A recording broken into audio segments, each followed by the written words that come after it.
Bonjour. Alors, depuis le temps que je vous parle de la médecine du bon sens, nous avons donc fait des débats mensuels sur la santé. Je reprendrai certainement une nouvelle formule sous la forme d'un webinaire en live et qui aura peut-être lieu une fois par trimestre. C'est en train de mûrir dans ma tête. Mais en attendant, ça y est, je me lance, je commence mes vidéos sur la médecine du bon sens. Nous avons aujourd'hui dans notre monde moderne trop perdu notre bon sens. Alors on va essayer de le retrouver ensemble. Lorsque vous êtes en état de mauvaise santé, la première des choses à faire, c'est de poser un diagnostic médical. Mais ne vous arrêtez pas forcément à un seul diagnostic, surtout si on vous annonce une pathologie assez grave, assez importante, qui vous provoque tout de suite des peurs, des angoisses. Allez vérifier ce diagnostic auprès de 1, 2 ou 3 autres thérapeutes. Pareil, si on vous annonce qu'il faut être opéré, et souvent on a tendance aujourd'hui à entendre il est urgent de vous faire opérer. La médecine conventionnelle aujourd'hui va provoquer un certain sentiment d'urgence et qui est plutôt négatif parce que preuve en est, au travers de différents témoignages, qu'en fait, l'urgence n'est peut-être pas si urgente que ça. N'oubliez pas qu'on est toujours, malgré tout, encore dans l'ancien monde, ce que moi j'appelle l'ancien monde, c'est-à-dire dans le monde où il y a cette notion de consommation qui est encore trop importante. Et même au niveau médical, malheureusement, eh bien, il y a le fait de vouloir absolument opérer. Voilà, tout ça, c'est une histoire de gros sous derrière. J'ai pas envie de rentrer là-dedans aujourd'hui, mais en tout cas, ne cédez pas à l'annonce de votre diagnostic, ni à vos peurs, ni à ce sentiment d'urgence qu'on peut vous influer. Pareil, dans un autre domaine, on va aller un petit peu plus loin, c'est-à-dire par exemple au niveau des cancers, ou quand on vous a dit que vous n'aviez plus que peu de temps à vivre, ou que vous étiez en rémission. C'est très négatif finalement, cette notion de rémission.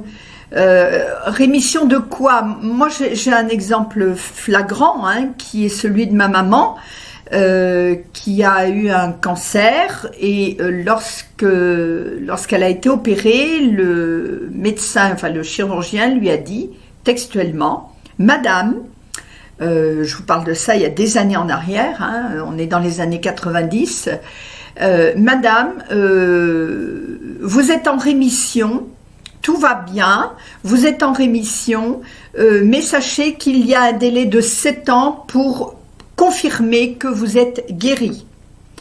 Et qu'est-ce que ma maman a fait? Elle a bien reçu ce message-là. Tous les ans, elle a fêté l'année qui passait comme étant une année de plus et tout. Et à la 6e année, elle a fait une récidive de cancer et elle est décédée.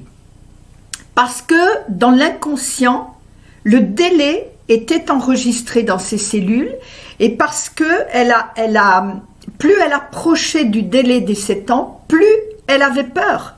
Plus elle nourrissait la peur, alors qu'en fait, on devrait nourrir la guérison.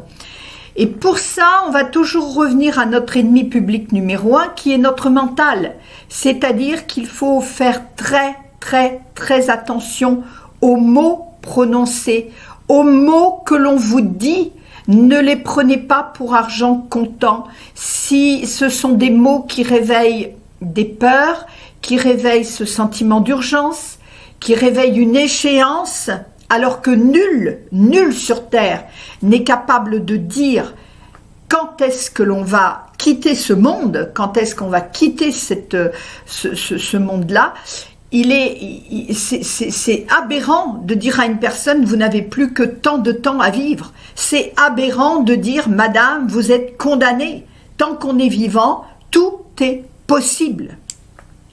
Donc, vraiment, soyez très attentifs à ne pas prendre pour argent comptant ces mots que l'on vous balance et qui viennent vous donner un délai ou qui viennent vous donner un sentiment d'urgence ou un sentiment qui réveille vos peurs. Prenez un peu de recul, voyez d'autres thérapeutes et après prenez le temps de voir ce qui vous correspond le mieux. Alors je ne suis pas en train de dire qu'il ne faut pas écouter la médecine conventionnelle, loin de là, et ce serait une grave erreur de ma part, parce que je suis depuis des années contre le fait qu'on mette en opposition médecine conventionnelle et médecine traditionnelle. Pour moi, les deux doivent se marier, elles sont complémentaires l'une de l'autre, et l'une et l'autre ont fait des miracles. Et l'une et l'autre sont très utiles. Vous devez aller, une fois que vous avez bien pris toute la mesure de tous les enjeux qui concernent votre état de santé, vous devez vous recentrer sur le chemin de votre cœur, sur l'écoute de votre corps, de votre cœur, et en votre âme et conscience, décider de ce que vous pensez être le mieux pour vous. Parce que c'est de votre décision va dépendre votre croyance, votre foi en votre guérison. Donc c'est très important. Quand votre corps vous parle et vous donne donc des messages, vous tire des signaux d'alerte pour vous dire il y a quelque chose que tu ne fais pas bien, il y a quelque chose que tu ne respectes pas, digging, digging, digging, prends le temps de m'écouter et Dieu sait que vous ne le faites pas encore assez souvent. Ne coupez pas trop vite ces messages. Ce que je veux dire par là, c'est je vois encore trop de personnes qui, hop, elles ont mal à la tête, hop, je vais à la pharmacie et je prends de l'aspirine ou du Doliprane ou je ne sais quoi encore. J'ai mal là, hop, je fais tout de suite ce qu'il faut pour couper mon mal. C'est une erreur, c'est une erreur. On a tendance aujourd'hui, et c'est vrai que les médias œuvrent dans ce sens, à vouloir tout de suite couper le symptôme qui arrive, alors que ce symptôme, c'est un message et un message très important qu'il nous faut écouter. Alors, je ne vous dis pas de souffrir inutilement, bien sûr, ce serait ridicule, mais ne coupez pas trop vite le symptôme qui arrive. Un mal de tête, si vous comprenez ce qui se passe, une heure après, il n'y en a plus, il est terminé, vous voyez. Et il y a beaucoup de choses comme ça qui peuvent, par la compréhension de ce que votre corps est en train de vous dire, vont disparaître sans avoir besoin de courir à la pharmacie ou dans votre pharmacie chez vous. Il y a deux questions essentielles. Je ferai dans toute la série de la médecine du bon sens, je vous donnerai des choses très précises. La prochaine fois, ce sera au niveau de notre squelette. Mais il y a deux questions, je trouve, qui doivent systématiquement revenir lorsque vous êtes en état de mauvaise santé. Qu'est-ce que cela m'empêche de faire? Ou qu'est-ce que je ne peux plus faire? Ou qu'est-ce que cela m'oblige à faire? Parce que déjà, dans ces trois questions-là, dans ces trois formes de questions-là, vous avez des réponses qui vous permettent de changer des choses de votre vie que vous n'avez pas su faire et que votre corps vous dit pour être en bonne santé. Il est important que tu le fasses. L'autre question à vous poser, qui est pas souvent abordée parce qu'elle dérange, c'est quel bénéfice, et je dis ce mot-là à bon escient, quel bénéfice vous retirez du fait d'être malade. Alors, ça peut vous choquer. Il n'empêche qu'il y a des bénéfices à être malade. Celui, par exemple, que votre entourage prenne soin de vous, que votre conjoint ou conjointe vous apporte des fleurs ou vous fasse des petits cadeaux ou vous apporte des attentions qu'il n'y a plus parce que vous n'êtes plus capable de le mettre en place dans le quotidien.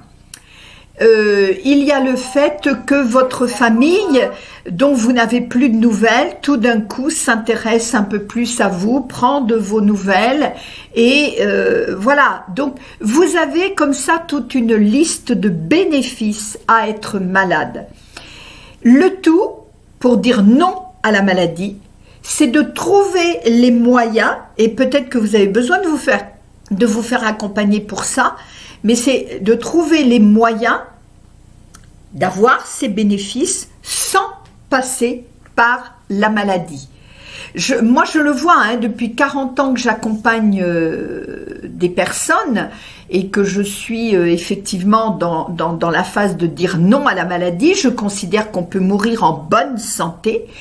Eh bien, il y a des personnes qui clament le fait qu'elles souhaitent guérir et elles vont aller courir dans tous les séminaires pour leur apprendre comment bien manger, comment tester tel ou tel produit, comment elles veulent guérir, elles vont aller voir tous les thérapeutes possibles dont on va leur parler et pourtant elles ne guérissent pas.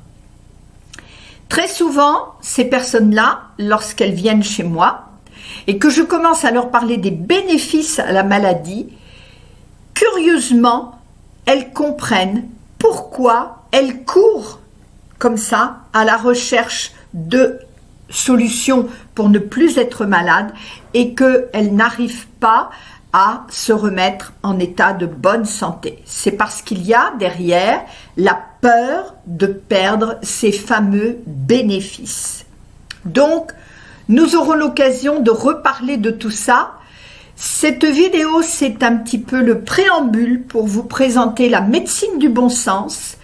Et comme je vous l'ai annoncé, la prochaine fois, je vous parlerai de tout ce que peut nous confier comme message notre squelette. Je vous dis donc à très bientôt et pour suivre toute cette maladie, toute cette expérience de la médecine du bon sens, n'oubliez pas de vous abonner à ma chaîne.